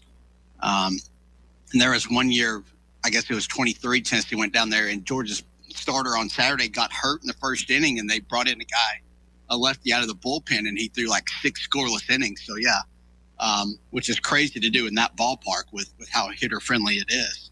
But yeah, Tennessee's just struggled all year hitting until this explosion against Tennessee Tech. So I'm kind of curious what they do against a team that can mash and can score 6 runs on you pretty quickly in Georgia. So that's going to be interesting. I was looking that Georgia's really good defensively so far, at least numbers wise and fielding percentage. So who in the lineup besides is it Daniel Jackson, who I think has 14 home runs himself? Who else in the lineup does Georgia have? Trey Phillips is back, but I don't see a whole lot of other names that I remember from last year. Well, Trey Phelps, Daniel Jackson, and our shortstop, Colby Branch, and another kind of a utility guy named Brennan Hudson. All 4 of those guys are in the top 10 in the league in home runs. And the leadoff man will probably be a second baseman named Ryan Black. But Trey Phelps is an elite talent, a first-round pick-type guy. And Jackson is just having an incredible year. I mean, he's leading the league in home runs and RBIs. He's a catcher, and he's 10 for 10, 5th in the conference in stolen bases. So he has just been terrific. The shortstop, Colby Branch, is just elite defensively. He's absolutely fantastic. So while Wes and his staff, they really have done a great job in that portal game, kind of the core of this team, though, is still a good group of veterans who've been in this program for 2 or 3 years. Jeff, you're the man. I appreciate you joining us to preview this series. It's going to be a lot of fun. The old saying in the league is don't get swept, win one on the road, win your home series. What kind of crowds will we see in that building with the nice spring weather in the air? And what kind of crowds are we going to see? I think it'll be packed. Now, this is spring break at Georgia, so we might not have quite the students on Friday and Saturday, but it'll still be a great house. And anytime you get Georgia and Tennessee together, that just fuels a lot of emotion there, obviously, with all the great football games through the years. So it'll be a lot of fun, and I'm excited to start this grind. And I just remind everybody, in 2022, Ole Miss went 14-16 in the SEC, and they won the national championship. Just file that away. If you can get in, if you're good enough to be around 500 in this league, you get hot at the right time, you're healthy at the right time, you can do anything. It is the absolute straight-up truth. And these teams, it is a grind watching every one of these games. It feels like a playoff baseball game when you watch them. Oh, there's no question. I mean, basically, just about every weekend, it's like a super regional. And these wins are so hard to come by. And again, just what Ole Miss did. Florida a couple of years ago was the last team in, and they made it to Omaha. And I'll throw another one at you out there, too. if there's a lockout next year, there's a lot of talk that the Major League draft's going to go from 20 to 10 rounds, and that every Major League team's going to only have one single A team, not a high A and a low A. So you want to talk about even more of a funnel of talent coming to college. It's going to be absolutely unbelievable. Jeff, those people at the Major League level are making money hand over fist, and they're complete pigs taking those teams out of all those little communities. That is totally piggish. But you make a great point regarding what we're about to see. Hey, it's happened in these other sports. If you look at the way these sports have gotten older and they've gotten better, post-COVID, college baseball there for a couple of years, oh my gosh, man, the amount of talent. Hey, I saw Andrew Fisher last night playing for Team Italia. I mean, he is having a great tournament right now, and he was just here. He was literally just here.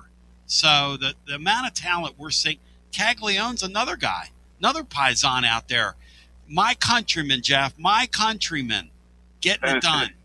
Hey, I appreciate you, brother. Thank you. Hey, if folks want to read you or they want to listen to what you do, share with the living listener what you're into. Go ahead, man.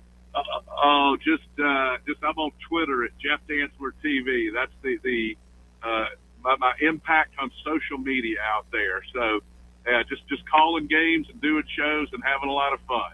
You're a good man. Thank you, my brother.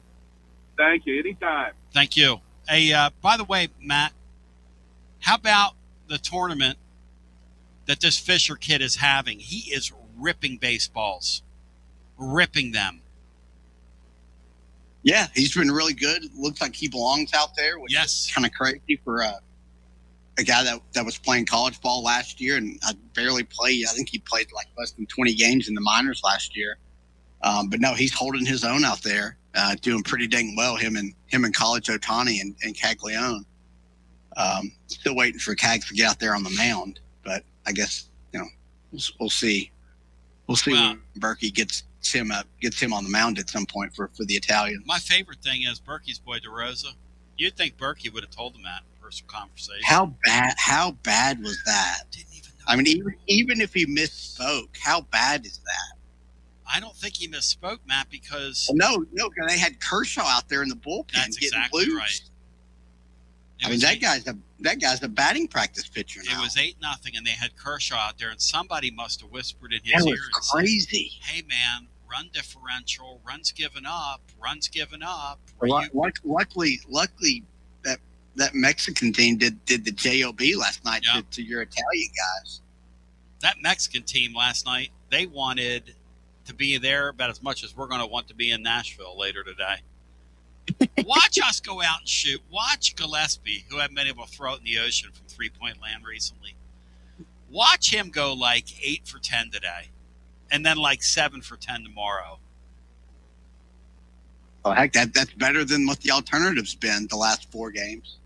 Yeah. What I'm saying is, need him to get going. If you get some positive from him, maybe have Carey dominate inside today.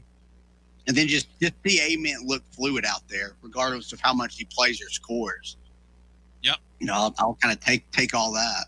I'll say this, because this nitwit, this Jay Cart guy over on YouTube, and I just gave him a 5-minute timeout for urinating me off. But the Brewers and their drafting, they have been, I don't know how successful they're going to be, but they have so many fun players that they've drafted in recent years out of the college ranks, just fun players that I can't help but root for them. And I don't want to bother the Fisher kid. He's playing so well, but I almost invited him on today because I have his number here. I almost invited him on just to celebrate the nuttiness of it all.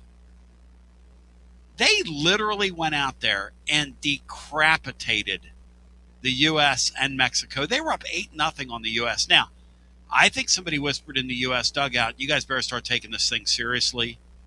And they put up 6 runs and brought the tying run to the plate.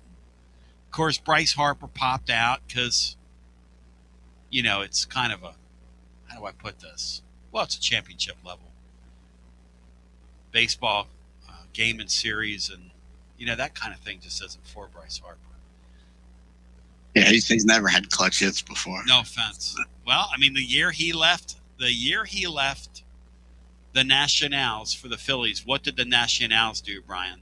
See if Brian remembers. God, I remember. They won the cup. They won the whole thing. They won the World Series. It ended with Vitello celebrating on Houston Steel. Vitello! When the World Series went 7 games and the road team won all 7 games.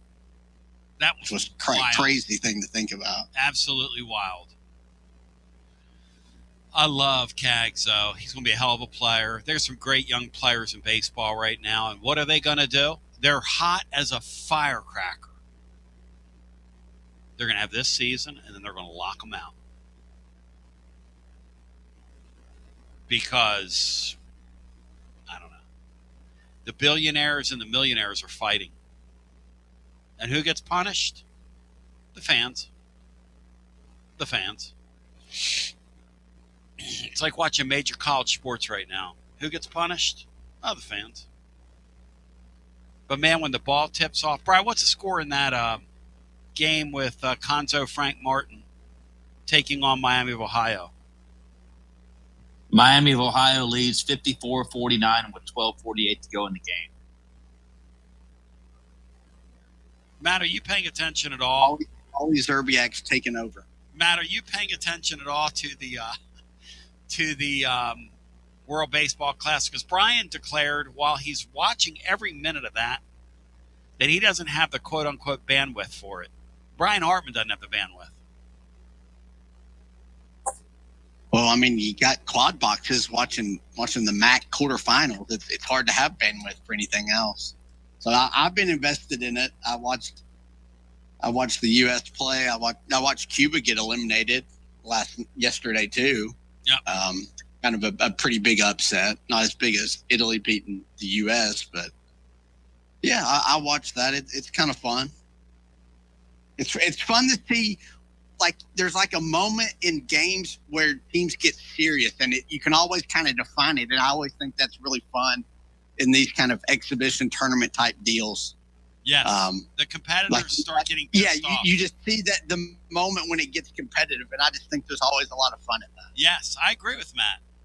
It's like really these conference tournaments, to me, feel like bowl games or feel like a celebration of the season. It's almost like Matt's right. They feel like exhibition games almost, especially for the halves. Like you've had your season. Yeah, if you're in the tournament solidly, like you're not playing for anything, then yes. But then something will be said in a game. Yeah. Something will happen in a game. Somebody will take a bad angle on somebody or a cheap shot, whatever it is. And then all of a sudden, both those teams are out there pissed off. Matt's right. That's the other thing about it is that Barnes is such a great program guy. They can't not go out there and play hard today. They can't not go out there and give it their best shot. Now, the thing you can do as a coach to kind of make your stays shorter is to throw some weird combinations out there. And please don't take this as a shot. But how are you able to tell if Rick Barnes is even doing that from the sideline? This guy is the king of weird combinations, Matt. Can I say that without offending people? Like, how would you even tell if he's doing that, Matt? Like manipulating the thing with some weird lineup combinations. You had to play stretches that Vandy game without Gillespie and Amen on the court. So basically any 5 you have out there is going to be weird and going to be a struggle to score. And here's the crazy thing about the Vandy game. A lot of coaches do. I mean, Kentucky and Pope do. That's how they get behind in all these games is he puts these awful lineups out there. Awful. The crazy thing about the Vandy game is the Vols lose, and I walk out of that game so really for the first time all year encouraged about what could happen in the big tournament. That's even more reason, and I know to the Jordan and Birminghams of the world, this does not compute with him, but it's even more reason for me to just want them to go down there today and get off the floor and get healthy. That's even more reason just to kind of want that. That for me, I'm speaking in my alleged mind right now because I realize I have a pea brain when it comes to this stuff. But when Evans is all beat up and Ament's kind of injured, and he's not going to be 100%, but he's going to play today because they need to get him, like Mark was saying. And Mark Griffin brought a great point up. When you let a guy sit there for 2.5, 3 weeks, and he doesn't play in a basketball game, you're asking a lot to put him in a tournament type situation.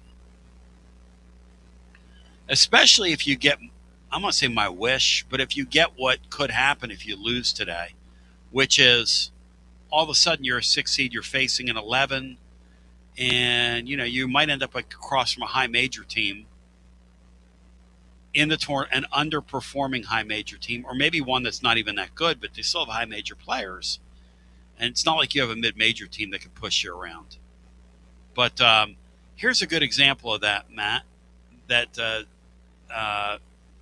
ZASkew9 says the baseball team got pissed off in that 2024 SEC tournament. It's Mississippi State. And they just decided to win the whole thing. They decided to go win the whole thing. Great point. It made them really angry. And then it was like, no, we're not letting Vanderbilt beat us. No, we're not letting Alabama. Might as well win it. Might as well win it. We're here. Yep, that's exactly what happened. That's a great point. It wasn't Wartburg Jack threatening Vitello. It was Mississippi State's dugout challenging Vitello. Yep. But we'll come back on the other side. I want to hear from you at 865-200-5402. And no matter how you consume the show, we love you. We appreciate you. All we ask is that you spread the word and help us continue to grow as we have. We've got some interesting discussions going on. I wish I could share them with you. I can't. But needless to say, it's been a fun time for us. And I don't know. After all this slogging around, I feel like we're having some overnight success around here. It's only been 30 years in the making. But we'll come back at 865-200-5402. As I remind you that as soon as today's game goes final, we're live with you. It's Garza Law, Tennessee basketball overtime. Also, Willie D. Heflin is getting ready to drop another weekend rotation with the Georgia series. And, boy, what's going to happen with the baseball team this weekend is one of life's great mysteries. I sure hope they hit the baseball and don't look totally anemic and don't get folded over or folded in. So let's go back to our phones at 865-200-5402. And then we'll get a timeout in. I'm not sure how much overtime, if any, we're doing today. Simply because, I got to save myself. Because I think the Vols are going to win the next couple of games. I'm kind of with Matt. They're going to get down there and shoot the ball well. I've seen the script before. I know the script. Well, we're going to do an overtime show, but the question is, are you going to do a pregame show? Bang. Bang. When Jack and Wartburg called, and Jack had a great call in the postgame the other night where he said, hey, I saw so many positive things today in that loss that I'm feeling very good. I feel really good about this team right now. And then I find out last night that Evans has an ankle issue. And I'm going, what can we have with this basketball team this year? 5 minutes of peace and tranquility. No offense to negative, but this season has felt like, Matt, a 4-month-long negative call. It's just been one thing after another. Let's go back to the phones. Shout out to Andrew Fisher. Andrew Fisher, you've done the Italian Americans proud.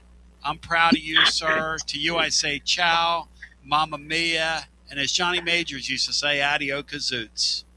Hello Hey, and welcome. Brian, what do you think about the court at the Big 12 tournament, the LED court that didn't have a half court line the first day?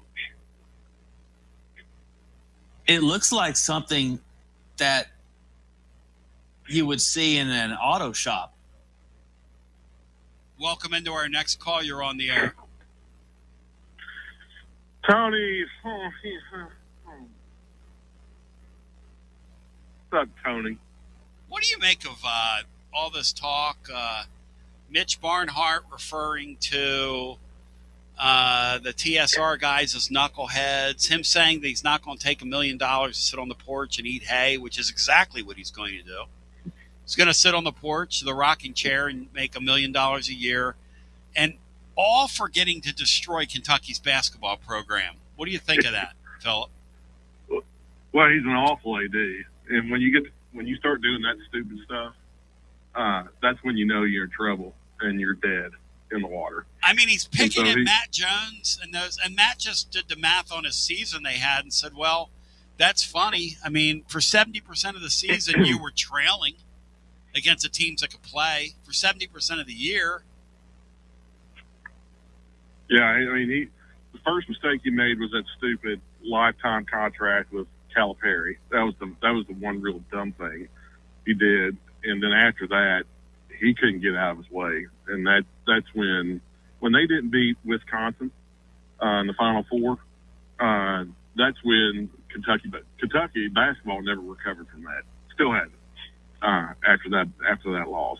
And Calipari was stupid enough to get up and say, I really thought we'd beat them, so we didn't practice that hard. I mean, y'all have been able to line up for a decade now. Not that I'm rubbing it in, but, I mean, we beat you last year in the Sweet 16 like we were mad at you.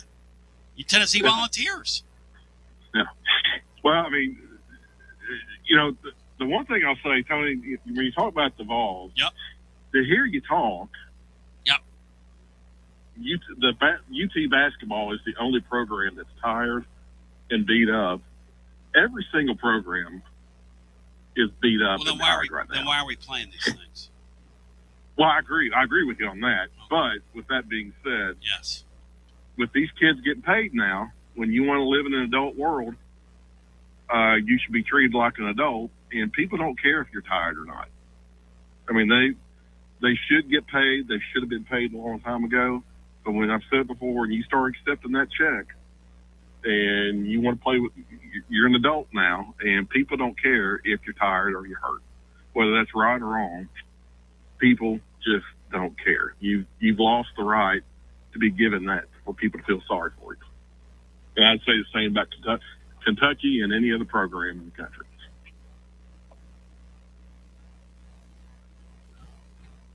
Absolutely. Are you excited for your game with Missouri today? How fired up, folks, and prepared are you for that? Not much. I mean, I don't think we're going to win. And what? I'm kind of like what you said on. I wish we would look. I'm with you, kind of what you said about Caldwell. Putting this team out there, keep on putting this team out there is cruel and inhumane punishment. Because they're just, I don't think they're going to make it past the first weekend. If they do, that's just going to prolong the death and the misery. Matt did that Kim Caldwell thing, the comparison of the two teams, and it's exactly right. They just don't. Your guys don't look like they're, unless they're playing us, they don't look like they're having fun. No. They don't look engaged. They don't look like they care. Now, when you play us, we're getting the 200% effort, which is bizarre. But Matt, that was such a great analogy you made. A second-year coach, obviously he's in over his head. Obviously she's in over her head. Two expensive rosters. I mean, great analogy, Matt. Great analogy. I mean, they overachieved in year one. Yeah. What'd you say, Matt? They overachieved in year one. There you go. And that, historically proud programs that have, kind of gone through some lulls, but you had some excitement and they put a bunch of money into their roster, and it's a roster that doesn't work. How short is his leash, and how high are you on the year 3 of the Pope experience? I'm not. So for next year, yes, I'm not high, but I want him. It's only because that's his dream job. I want to see how he does with a general manager. Yeah, he needs help. And see if that makes a difference. If that makes a difference, he's got a chance. Who they brought in? They brought Rex Chapman in? I don't know who it is. I just know they were looking for one, so I have no clue. I hope it's Rex Chapman. Goose Gibbons. Bruce. Goose, the old Goose. Goose. Hey, you're the man, brother. Listen. John Pelfrey's looking for work. John Pelfrey. Travis Ford. He's always a real crowd pleaser. Oh, yeah. All right, Tony. Hey, Tony, I want to tell you something, brother. On a personal note, you've been a bright light in my life, brother. Because for the past year, my son's been fighting cancer, and every day this has been a bright light for me, brother. So I appreciate what you do. God bless you, man.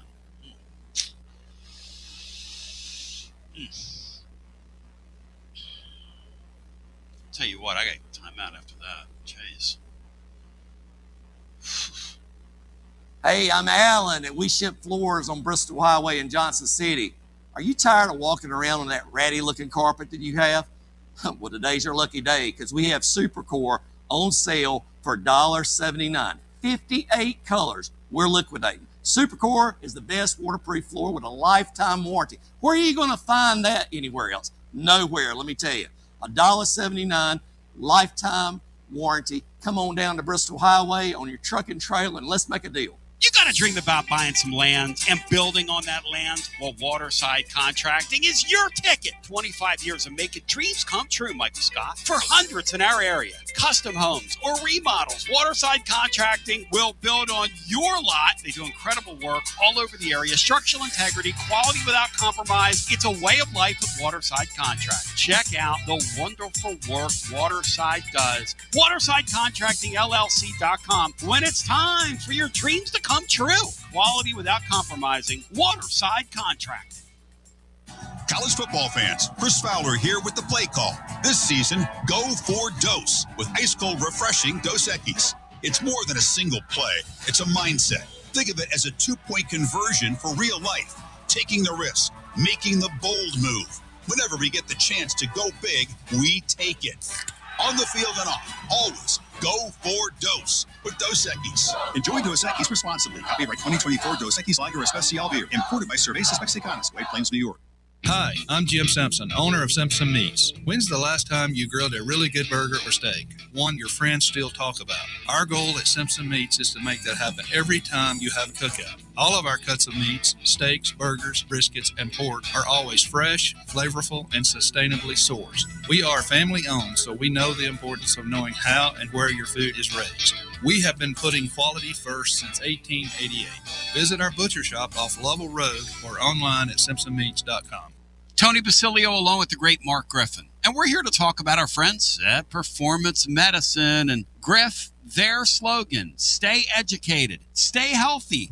That's you. Wow. I really like to think that, Tony, and I'd like to give Dr. Rogers a lot of credit because I definitely want to stay educated and healthy, and knowing that he's putting the time and effort in to make sure of my care. I want to encourage your listeners to put the time to learn and become educated and get to know Dr. Rogers and see if it can help with your health as well. And there's a really, really easy way to do that. In fact, they've got their own YouTube channel. You can see Dr. Rogers for himself with his staff. It's called The Performance Medicine Show over at the Performance Medicine channel over on YouTube. Also, more information at performancemedicine.net. To our friends in North Knoxville, a brand new location over in Fountain City, now accepting patients. So many ways to reach Dr. Rogers. And like they say, stay educated, stay healthy. Performance Medicine, online, performancemedicine.net. Located in Knoxville's historic Old City, Barley's offers great food, live music, the best draft beer selection in town, and now your new favorite place to watch sports. Their indoor projector is perfect for any weather, and they've revamped their upstairs area with more TVs to take in all of the action.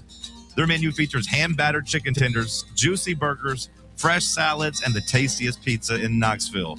You can enjoy their happy hour drink specials daily from open until 6 p.m. Barley's Tap Room and Pizzeria. Tony Basilio here, and I got the great Chad Stockton of FC Alliance 2026. Chad, do you believe we've made it? Boys and girls teams start off the new year at big national event showcases. We got our younger kids training indoors and doing a lot of things to get better. So we're excited about what the future holds. Chad, I hear the juice behind you. I hear the kids. Your program reaches throughout East Tennessee. If folks want to get involved, what's the advice? We're easy to get in touch with. We offer players at all ages, all levels, all experience.